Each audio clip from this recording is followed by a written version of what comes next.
aujourd'hui ñu daal di dàqandi élection yi est-ce que aujourd'hui Macky Sall n'a pas raison? Disons sur le plan formel il n'a pas raison parce que pour avoir raison il faut donner la raison le vrai. On ne peut le défendre que quand il est vraisemblable. On ne peut pas, comme disait Fana tout de suite, depuis 2 ans, nous parler de forces occultes, nous parler de chaînons sur la rue, nous parler de cocktails Molotov, nous parler d'attaques urbaines, terroristes, sans nous dire, voici, fan la ñuy sukkandiku. Lii am na fi en juin 2022. jàpp nañu ay nit ñu yore ay cocktails Molotov. wala jàpp nañu nit xale dañ ne ko dañuy taal réew mi mu leen am jëndi essence. am na. mais tonton Bassé est-ce que mbir mi c'est pas trop facile li ñu gis ñu ñuy woowee les forces occultes wala sax les terroristes ñoom ñëpp en général dañu nekk des sudistes dañuy basé wu ci seeni sant wala seeni nu mu tuddati sax seen ni ñu jegee Pastef wala sax ñu jegee ko leader bi di Ousmane Sonko jàpp ne ay terroristes à la limite est-ce que newul képp koo xam ne sudiste rek tu deviens en danger. non y a mieux que ça. Il faut voir beaucoup plus haut. Chez nous les journalistes, chez les avocats, au niveau de la société.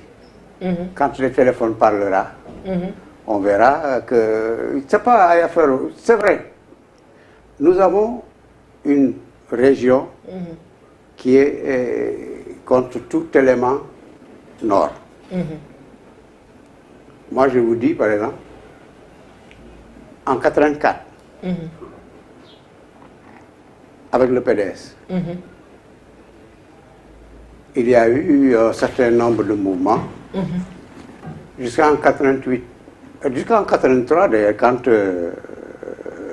on a fait l'appel. La base casamançaise du PDS avait demandé à Wade de ne pas y aller. En wolof s'il vous plaît. Mani dafa am ñoo xam ne ni dañu xeex rek. mooy seen métier.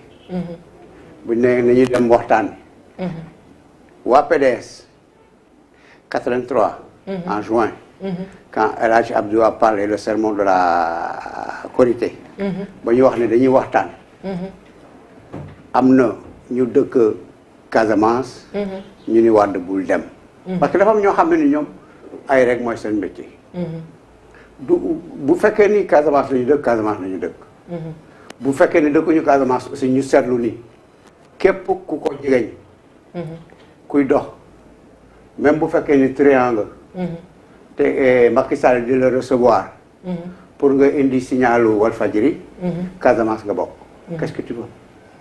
On vous dit tel d'un cadre d'une société. Vous parlez de Atepa que Macky Sall avait traité d'escroc. Renégat, c'est un escroc. Barki démb moo négocié ak moom ñi ngi naan la boo matul bu dialogue bi amee. bu Sonko génnul. moom moo fay ñëw.